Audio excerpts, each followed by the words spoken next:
In the notes in my presentation, there is a lot more detail than I'll be describing, and then of course in the report there's even more detail. So my understanding is that the presentation is going to be put online, and also the report is available from Water Matters website.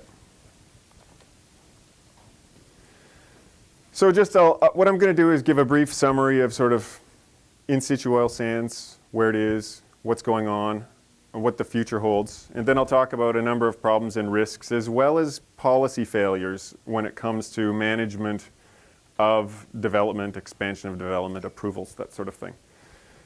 So as you can see on the left on this slide is kind of the oil sands, and on the right is very deep deposits. And as you head from kind of the south central part of the province in close to the foothills on a diagonal headed towards northeastern Alberta, the deposits come closer and closer to the surface. So you've got very deep oil in the, say, Red Deer area that's accessed conventionally, and then further up in the northeast you have mineable and somewhat deeper in situ deposits. So that shift in the geology closer and closer to the surface is effectively what makes oil sands development possible in northern Alberta.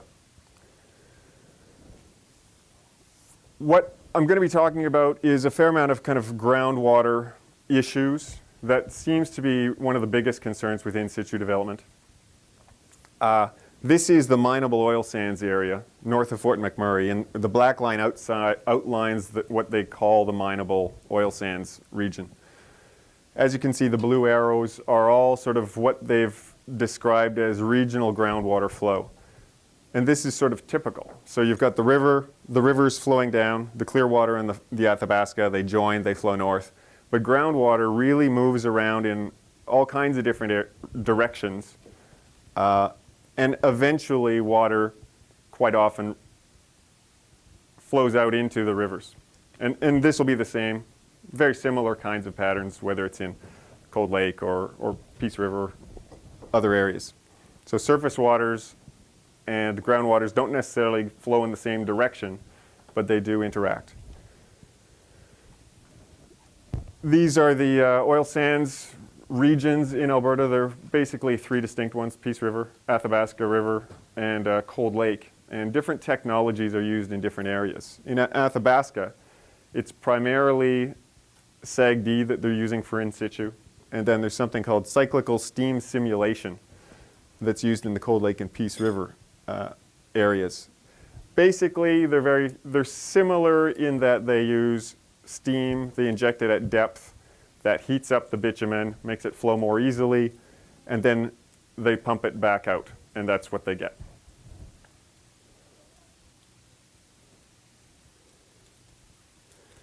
Current production of crude oil in Alberta is dominated by unconventional oil. We've all heard about sort of the peak oil. That usually refers to conventional oil, and its production in Alberta is in decline now, and it's projected to decline more. However, unconventional oil, oil sands, whether in situ or mining, is expected to increase in the future. So as it is now, we pump out less than 500,000 barrels of conventional oil per day. This is 2010 numbers. 1.5 million barrels a day of oil sands based unconventional oil, which is almost 3/4 of Alberta's current production. 55% of that is from mining and 45% is from in situ. Yesterday, and you hear this a lot, where people will make the point that, well, we drive cars, so therefore we really can't complain about development that's going on because we're effectively responsible for it. Well, 20% of the oil that is pulled out of the ground in Alberta is actually used in Alberta. The rest is for export. Majority currently is to the US, 61% in 2010. And then the rest of Canada, quarter of that. And then offshore now, outside of Canada and the US, it's 3.5%. But as we all know, the big motivator for a lot of the development now is export to Asia. China's become a big operator and poised to become a much bigger operator. And just the other day, Joe Oliver, the federal minister of industry, announced that India wasn't really involved to the degree to which they should be. I don't know where he gets that compulsion from, But it's a clear indication that the federal government has plans to market and promote development to a much broader offshore destination, which ultimately would demand substantial increases in production. This was an article that appeared in the Edmonton Journal this summer. In situ oil sands output has set a record in June. It's up by over 50,000 barrels just from the month before per day, and from a year before, up 190,000 barrels a day. By 2015, so within 3 years, in situ is expected to produce more oil than mining. And a recent report put out by CIBC World Markets has said that each year production from oil sands is going to increase by over a 250,000 barrels a day out to 2020, resulting in ultimately production being about 4 million barrels a day. And that's relative to 1.6 million barrels a day last year. So effectively almost a tripling of production. And this is higher than CAP's estimate, the Canadian Association of Petroleum Producers. Their most recent estimate in June was that by 2020, it would be 3.2 million barrels a day, which is still double what current production is. For future production, so this is basically a graph of production, and the orange and the blue are the oil sands, and the others are conventional sources. As you can see, both mineable and in situ oil sands are projected to grow substantially, and in the, let's call it yellow, in situ bitumen is going to basically represent the dominant source of oil production for Alberta. This is going out to 2035 now. So as you can see, between mined and in situ bitumen by 2035, we're talking over 5 million barrels a day. So very substantial increases in production. And a lot of, I'm not sure if Simon and Dyer is going to talk about this, but a lot of these increases have already been approved. There's still all kinds of hearings and proposals that are kind of in the works, but a pretty substantial amount of production increase has been approved already. So what does this mean? The red dots in this picture are producing in situ projects as of February 2010, and the white dots are planned in situ projects as of February 2010. So going forward, imagine 4.6 times as many red dots that are needed to represent anticipated in situ production by 2035. These are the three Cold Lake, Athabasca, and Peace River regions for oil sands production. So it'll be a pretty substantial intensification of in situ production out on the landscape.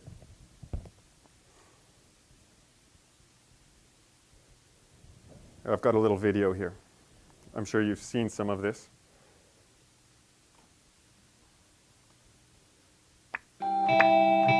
Can you see it? It's happening right here in northern Alberta. We're recovering oil 450 meters beneath the forest while disturbing less land within it. Welcome to a different kind of oil sands. Discover more at adifferentoilsands.com. Cenovus Energy, a Canadian oil company. So, a different kind of oil sands.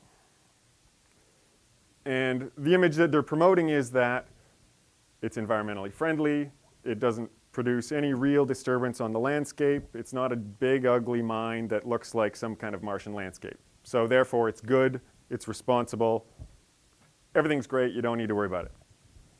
All this expansion of the industry won't create all the problems that we've already seen. Well, no, this is the industry's position. So I'll talk a little more about that. This is not, I meant that as sort of a counterpoint for what the industry is doing. That's not my opinion. So why in situ? As I said, Production, well, predominantly the oil is too deep to mine, so that's why they're going forward with in situ. Mineable oil sands are generally 150 to 200 meters deep, and then deeper than that it's in situ, 200 to say 350 meters. So more than 50% of Canada's oil production will come from in situ. And what that means for groundwater use in the Athabasca River Basin is under a low growth scenario, which thus far has not been happening, they're looking at almost a quadrupling, 4 times as much groundwater used. And under a high growth scenario, which is probably more likely because almost monthly projections for growth increase. And year to year they certainly increase. Under a high growth scenario, we're going to look at almost 6 or 7 times more groundwater use. And that's just use. That doesn't actually include the negative impacts from in situ development.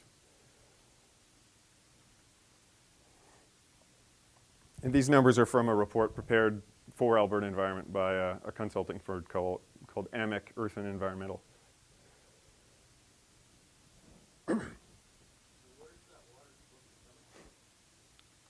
I'll get into that. So what's the problem?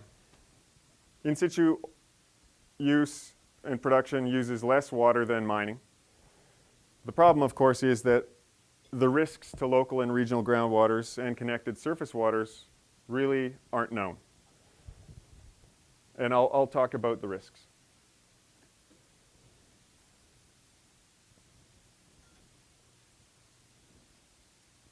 Oh, okay, here we go. There have been 4 major assessments of monitoring, environmental monitoring related to water in 2010 and 2011 that really called for major changes in plans that the federal and provincial government are putting forward, and calls for legitimate scientific assessments and monitoring programs. All of them highlighted that there have been no cumulative effects assessments of oil sands development, notwithstanding that cumulative effects assessments are required for approval of these projects and for the hearings in which they're assessed. There have been 2 5-year independent science reviews of RAMP, the Regional Aquatics Monitoring Program, and they've failed miserably in their independent reviews. In the last one, put out in 2010, the reviewers basically said RAMP failed to meet all but one of their scientific objectives. And the only one they actually did meet was to have regular independent science reviews. So everything to do with actual monitoring assessment, those objectives they failed to meet. They couldn't identify impacts. They couldn't, even if they could identify impacts, they couldn't tell what was causing the impacts. Is it natural change? Is it regional development? There were all kinds of problems. Design of the studies, interpretation of the data, handling of samples by samplers and labs. It's almost a how-to and how not to monitor. And yet, we still have no real monitoring and management plan that's been passed and that's very transparent and it's been adopted by the government. There's shifts going on, but it remains to be seen how that plays out. In terms of legislation, I'll talk about 2 pieces of legislation as it relates to in situ development. There's LARP, the Lower Athabasca Regional Plan, under which there's the Lower Athabasca Region Groundwater Management Framework. This was rolled out earlier this year, and they basically said, this is going to be our great way of ensuring groundwater is protected. Well, LARP is just the plan. It's for the Lower Athabasca River.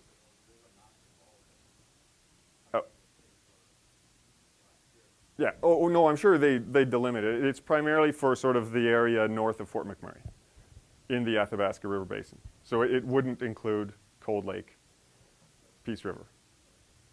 LARP does. Well,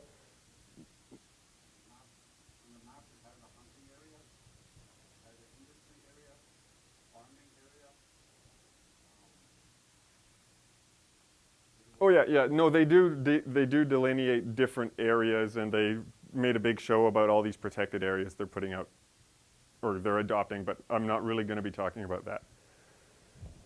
The groundwater framework, they set out a bunch of guidelines for groundwater management and describe how they're going to monitor.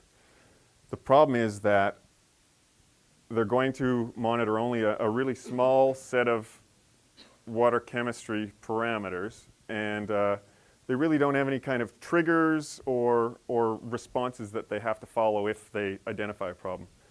And they're also only using water wells in which they look at changes in the height of water in the water well, and then they look at water chemistry in the water well. They're not looking at how much water is withdrawn.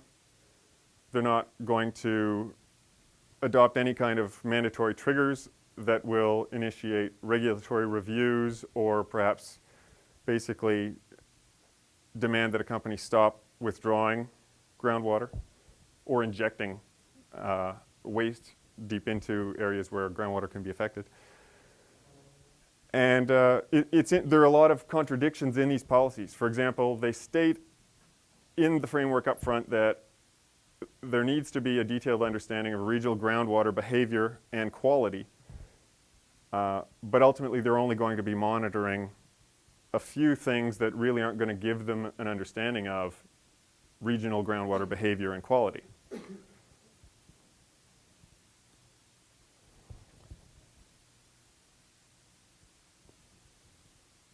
So I'll refer to sustainable yield. And sustainable yield is basically how much water can we pull out of an aquifer without really impacting the aquifer and the connected groundwaters and connected surface waters.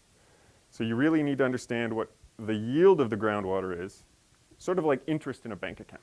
If you start taking out all the money, you run out of money. But if you just use the amount that's kind of flowing by each year and leave the total volume the same, that's more sustainable. So as it is now, we have no idea what the sustainable yield of groundwater resources or aquifers in the oil sands region is. They don't know the rates or directions of flow in groundwater locally or regionally. They don't understand the connections between groundwater and surface water. And they don't understand the impacts of in situ development on either local or regional groundwater quantity or quality. Ultimately, it's my position that you can't manage something regionally if you don't understand what's going on and it's not being measured in a way that will allow you to understand that. The other policy I'll talk about is the Water Conservation and Allocation Guideline for Oil Field Injection. This was adopted a number of years ago. And it's sort of what the government talks about when they say they're really encouraging companies to use salt water, groundwater, rather than fresh water. And the purpose of the guideline is to enhance the conservation and protection of Alberta's water and to reduce or eliminate on a case-by-case basis the use of non-saline water resources for oil field injection purposes. That's the purpose. But before they even state the purpose in this guideline, they actually state that it's important to respect the rights of current resource rights holders. So once again, you've got sort of two kind of priorities. The one they highlight is environmental protection, but it's undermined by this emphasis on protection of existing resource rights holders. So it suggests to me that, well, where those things conflict, you know, they're going to compromise. And we all know what compromise means. They also, according to this guideline, say that, well, a company can use fresh water if the use of saline water is not feasible and if the oil that they're trying to get out is not stranded as a result of using saline water. And stranding essentially refers to basically we aren't producing enough oil. We aren't getting the most value out of the rights that we own. And the feasibility test actually isn't just a technical feasibility. It's not a case of you saying it's impossible for us to get this. The feasibility assessment includes an economic assessment so that they can talk about the cost of alternatives to using fresh water. And simply that means it's more expensive and it makes it less profitable for us. And So it moves it out of the purely technological and it moves it into kind of more of an accounting exercise in some cases. So the policy fails to take account of the real worth and value of our aquifers, rivers, lakes, wetlands that are tied to them. And this approach is a function of a long-standing approach in Alberta in law when it comes to regulating energy development. And it's primarily concerned with maximizing oil recovery as opposed to protecting environmental attributes that we all value.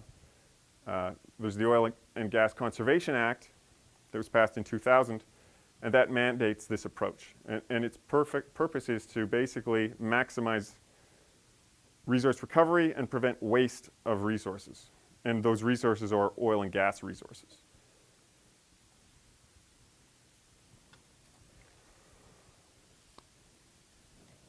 So as it relates to groundwater in the Water Conservation and Allocation Guideline, it says explicitly, an applicant that proposes to use non-saline groundwater, which is basically fresh water, for underground oil field injection will be restricted to a maximum of 1/2 the long-term yield of a given aquifer in the immediate vicinity of the water source well. This will be accomplished by limiting drawdown, basically sucking the level of water down in the well, in the production aquifer as measured in an observation well at a distance of 150 meters from the production well to 35% during the first year of operation and no more than 50% over the life of the project. So in the first year, they can suck the groundwater in the aquifer down 35% of its depth. And then over the life of the project, they can suck it down halfway. The problem with that is that's just the depth of the water in the aquifer. It doesn't account for how much water is flowing through, whether that's changing, anything like that. Groundwater pumped from an aquifer near Shell's Muskeg River mine resulted in a 40-meter drop in the local water table.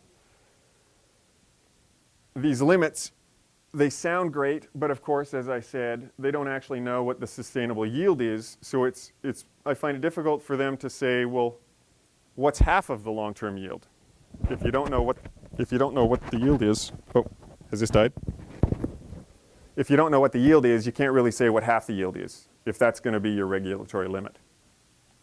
And there's really no scientific basis for assessing what this is as it is now.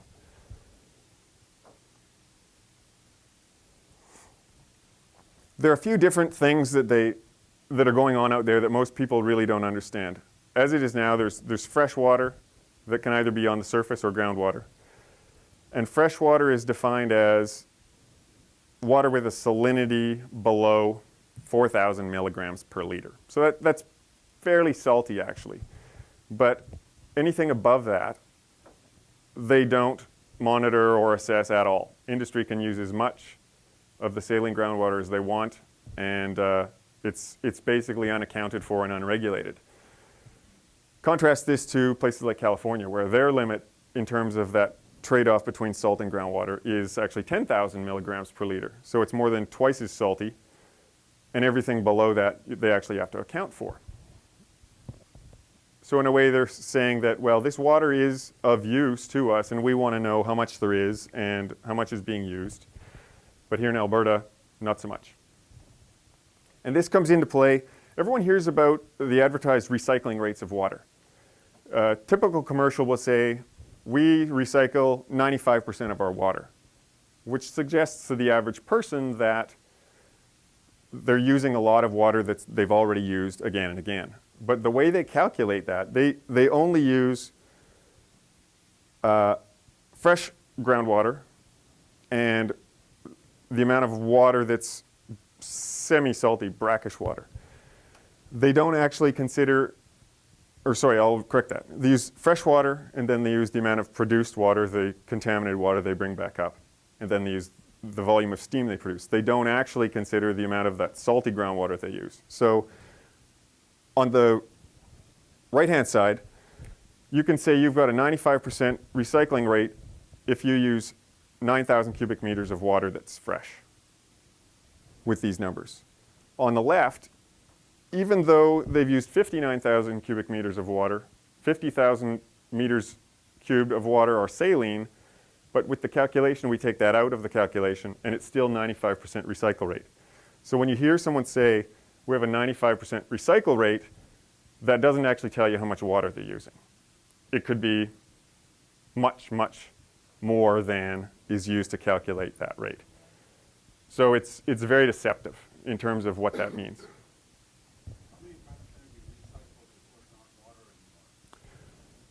Well, again, it depends how you define that. I would say this should be the only way they do it.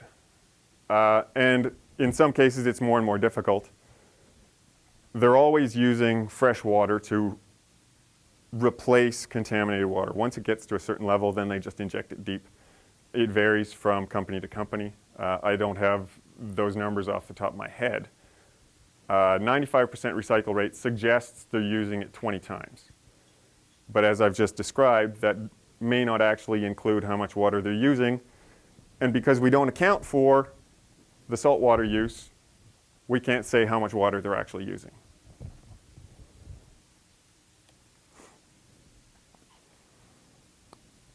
I'd say the biggest concern is that monitoring has been woefully insufficient in terms of environmental impacts.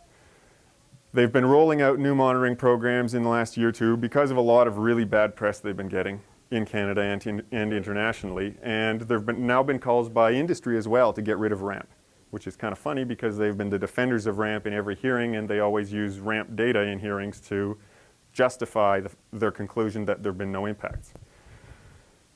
The problem is that rather than cumulative effects assessment, which involves totally redesigning the whole system, in many cases they're just adding more sampling sites and they're keeping the old ones. So a question at a meeting among experts that was held with Alberta Environment and Environment Canada, one of the experts basically said, you know, this just looks like super RAMP. It doesn't look like you're going to assess cumulative effects or be able to assess and identify all the problems that we're worried about. So they've also come out with the groundwater management framework. However, as I've said, monitoring of groundwater isn't going to be, as it's described there, isn't going to be able to give us the information that we need to assess impacts of in situ development. And so with all of these changes in monitoring that are being rolled out now and advertised, it's really not clear if they're going to be the kinds of changes that are necessary. So I'll talk about a few different kinds of risks now to groundwater. The first one is surface disturbance. As that video sort of implies, there's very little surface disturbance. It's not an ugly mine. We don't have to worry about it. The in situ area currently leased is about 11 times greater than that for mines, which the industry will tell you is not a big problem. However, per barrel of oil produced, once you consider the footprint in the forest of all the natural gas production and exploration that's going on to feed the in situ, because they need a lot of gas to produce all that steam. And then you include the roads, the seismic lines that are used for intensive 2D and 3D seismic investigations in in situ deposits. And then the edge effects of all of these footprints on the landscape. And an edge effect is basically, if you're on a road, how far into the forest are there effects in terms of wildlife numbers, plants, those sorts of things. I mean, as you all know, deep in a forest that's undisturbed, there's a totally different ecological community than there is right beside a road. So that's kind of the edge effects. Once you include all of those, the edge effects and the footprints of roads, well sites, the amount of ecological disturbance for in situ development for production of a barrel of oil is actually greater than the amount of ecological disturbance for producing a barrel of oil from mining. So we've now got 11 times the area of leases out there for in situ than mining, and it's going to grow, as I've said, in the future. So the potential ecological effects are really big and over a wide area of north central Alberta. Another risk is to source water, and that's the water that they use to produce steam for the SAGD. Regional groundwater varies in quality and quantity, and it's always questionable how reliable those sources are because we're not measuring sustainable yield. We also don't know how they're connected to surface waters. And ultimately, if a company proposes to use saline groundwater, it can't be certain that that source of groundwater, that saline, will exist for the duration of the project.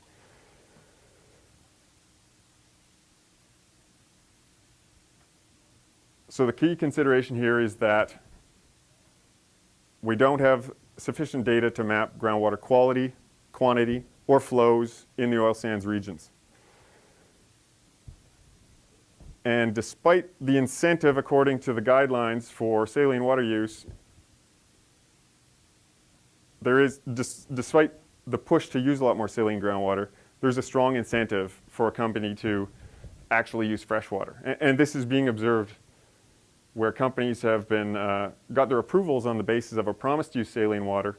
They run into problems with, well, it's really expensive and our source of saline water isn't reliable. And then they, after getting the approval, just kind of do a backdoor run, make an application to switch to apply to for a freshwater permit, and it's out of the sight of everybody.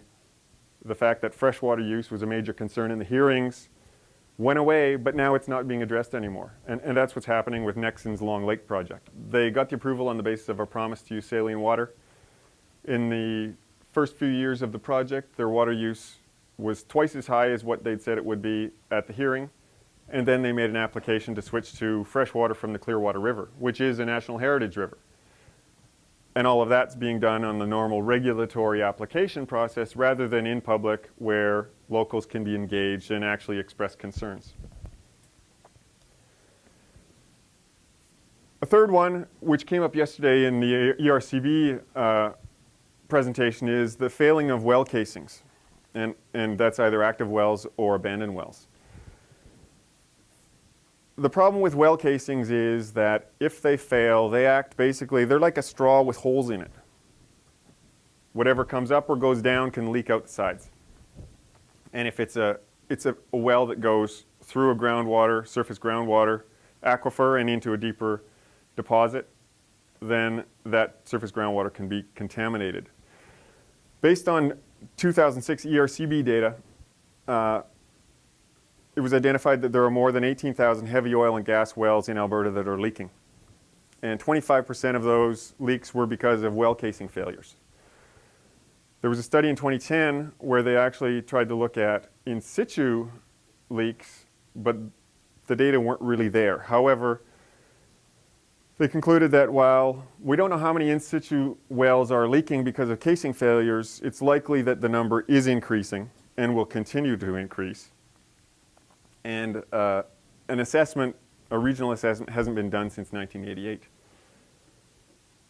So I don't think it's a large leap to think that, well, if there's 18,000 wells, heavy oil and gas wells leaking throughout the province, and 25% are because of well casing failings, I find it perhaps questionable or disingenuous for someone to insist that simply because we have regulations on the quality of well casings and standards that have to be achieved, that there aren't going to be any leaking.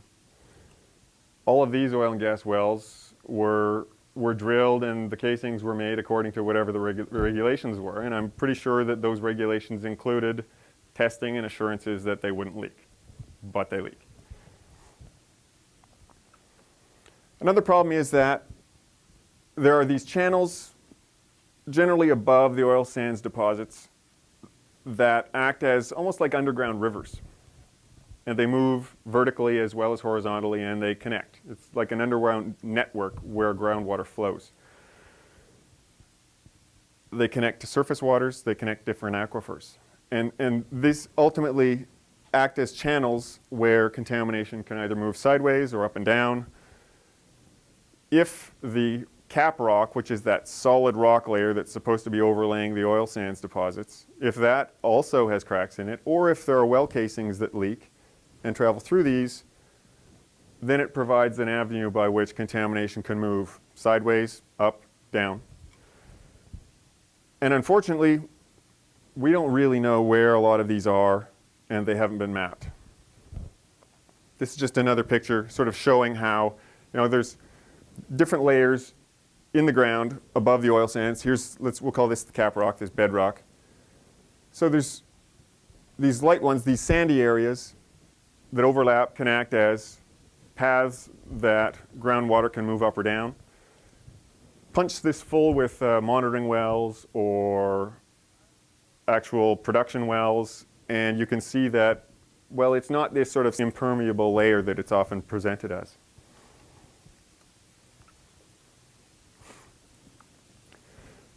Back to accidents and well casing failures and risks. In 2006, the Jocelyn Creek SAGD operation, there was an explosion where basically they were pumping in steam, they're building up the pressure in the reservoir. They suddenly saw a drop in pressure, which I don't work for the industry, but I think, well, if you're pumping a whole lot of stuff into what's supposed to be a closed space and the pressure goes up and the pressure drops, it means you have a leak somewhere. I think that's a pretty easy thing to understand. Despite that, though, they just kind of kept going on and they kept pumping up pressure. And then a month later, they essentially got an eruption. This crater was 125 meters by 75 meters, and it blew rock several hundred meters into the air. The ERCB investigation of it, they basically said it resulted because they exceeded their permitted limits for pumping pressure, for base hole pressures. There were unsealed monitoring well casings and excessive pressure on the cap rock, which fractured. And then it went up all these paths related to well casing failures and all of these layers within the geology. Prior to the approval, Total characterized the cap rock as a 20 to 30 meter thick, impermeable solid rock layer. There are no pre-existing fractures, and it's an effective barrier to vertical flow of steam or water. The explosion obviously demonstrates that that's not the case. The ERCB later, after it investigated the accident, said the cap rock was not as thick as Total had said. The protective layer couldn't withstand the high pressures that they were applying. And ultimately, it couldn't prevent movement of steam, water, and the other compounds that they're pumping. Instead, the cap rock layer was weak, made up of mixed layers of a bunch of different types of things, and throughout it were a bunch of vertical sand channels with fractures and faults and all kinds of avenues through which steam and other chemicals can move. And ultimately, they said it was because Total had done insufficient seismic mapping of the geology under the area that they were going to be pumping a whole lot of in situ wells into, which ultimately leads to a lot more questions about what's going on.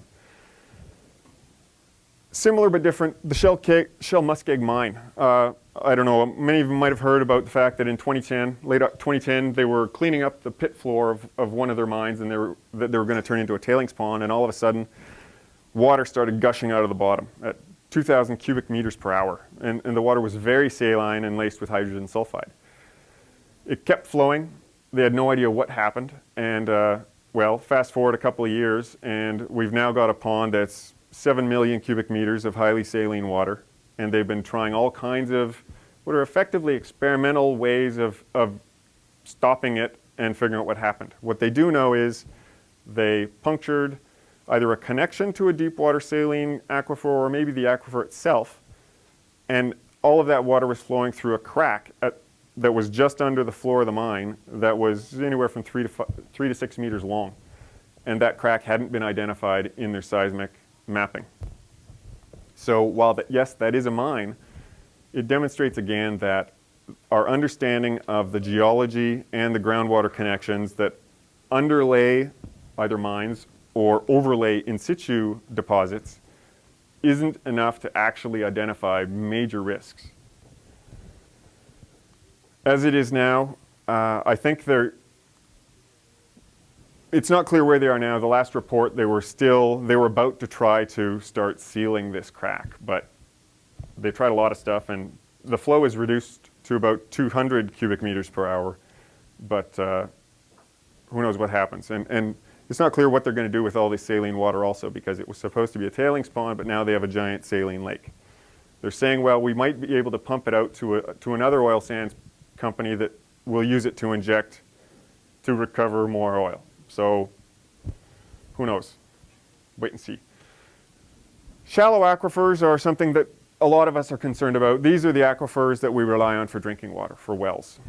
And they also feed a lot of local and regional surface water, creeks and rivers. Ultimately, until we understand the risks to these shallow aquifers, some of which I've been describing, there's no way to tell what the implications of in situ development are going to be. As I said, surface to groundwater interactions are important. Up in the lower Athabasca and elsewhere, surface waters are fed by, in large part, groundwater. In winter, when there's no rain, there's no meltwater, most of the water you see in a river is coming from groundwater. So how groundwater interacts with surface water in the oil sands region is unknown. And ultimately, I would suggest we need to know that if we want to prevent harm and actually manage things in a way that isn't going to get us into a lot more trouble in the future. So in terms of recommendations, well, I'd say the first thing is to develop a monitoring and assessment system that allows us to understand things the way we need to. We should also start insisting that we know how much saline water is being used, and as well design and adopt policies and regulations that actually trigger regulatory responses and force companies to stop using groundwater or stop injecting things down into deep reservoirs, simply because we don't know what the impacts are going to be. In addition, the Total thing, at the very least, says that if there's a clear indication of a problem with injection, if you see a big drop in pressures, they should immediately stop everything they're doing. And they should immediately report it to ERCB. If you look at a lot of the directives of the ERCB, they're laced with language like, well, a company should do this, or a company may do this. Very rarely is there anything that says a company must do this. And that includes reporting what are considered high-risk events. Some of the directives basically say, well, the company should report them to the ERCB. Well, given that we're relying on self-monitoring, not even having a demand that a company must report incidents and events that indicate problems seems to be a ridiculous way to go. On SAGD itself, yesterday we heard that it's great, we have regulations, it's safe. In the after-action report of that explosion at Total's Jocelyn Lake SAGD operation, Total said to the ERCB in their written assessment, although proven by successful pilot and small-scale applications, SAGD is not yet fully mature. A significant amount of work is still necessary to fine-tune equipments and procedures required to operate safely SAGD projects for the long term in the fairly wide range of conditions foreseeable in Alberta and beyond. Considering such a large range of conditions, it's difficult to lay out precise and generic recommendations. Total characterized SAGD as an immature technology. And yet, given that the industry itself is saying, we've used this at pilot and test levels, there are major problems with application at the big level. This technique has been rolled out across north central Alberta, and it's the primary technology that they're relying on to produce future increases in oil sands production. So that's why I say when we're basically rolling out an experiment across northern Alberta and we really don't know what the implications are, and industry itself is saying, well, it's not really safe.